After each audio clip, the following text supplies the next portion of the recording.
Hey, this is Drew Daniel for Mail 605. For Dr. Stedman, this assignment is called, it's just assignment number 10 from Chapter 18 of the Basic Guide to Supervision and Instructional Leadership by Glickman, Gordon, and Ross Gordon. And in this assignment, I'm supposed to give my thoughts about Common Core and, as an aspiring administrator, speak to my response if someone was to ask me my opinion regarding that initiative. And I will say that I was kind of surprised when I read through Chapter 18 that when you get into the legislated learning portion here, how we start to talk about, it seems like they're negative on Common Core. It seems like when you read, for instance, on page 250, it's a shame that most educators experience curriculum as something given that they must follow. Why is it that curriculum is no longer a province for school inquiry and action, but rather a matter of complying with external mandates? The reason is that in this era of legislated learning, teachers and school leaders are seen as incapable of knowing what their students should be taught. And that was a quote from Fitzharris. It wasn't what these authors wrote in here.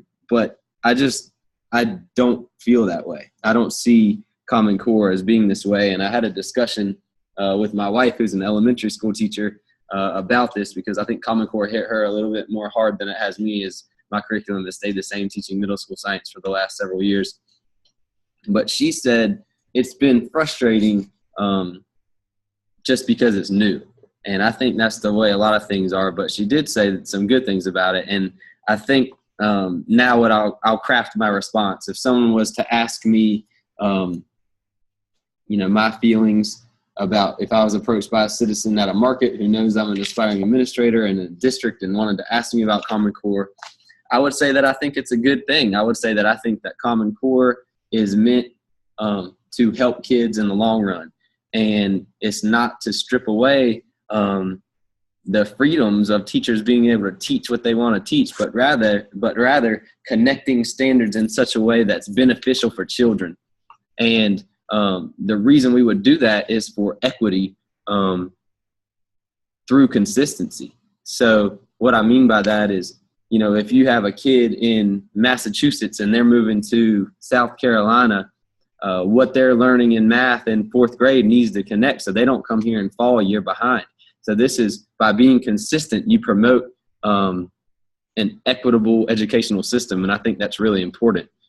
So that's one thing I would say that's good about Common Core, is that you have a consistent playing field now. And the other thing is, rather than teachers being offended by not being able to teach what they want to teach in their own way, you should take the Common Core and be creative in the way that you teach these standards. A lot of these standards, if you look at them, are promoting collaborative behaviors.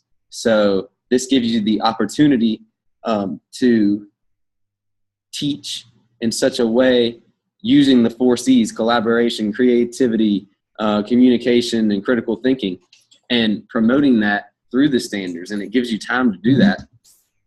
And finally, I would say that Common Core is truly cross-curricular. It tries to build in math and reading concepts along with science and social studies and all these things. You should be able to use literacy strategies in health class. Like, all these things are creating career and college-ready citizens, which is something that our country is in need of right now.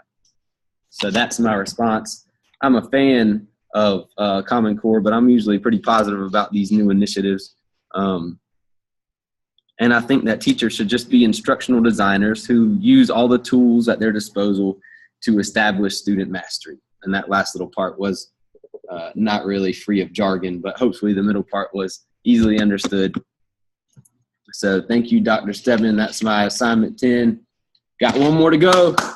Assignment 11, chapter 20 will be coming up soon. I hope you had a wonderful, blessed Easter. Take care.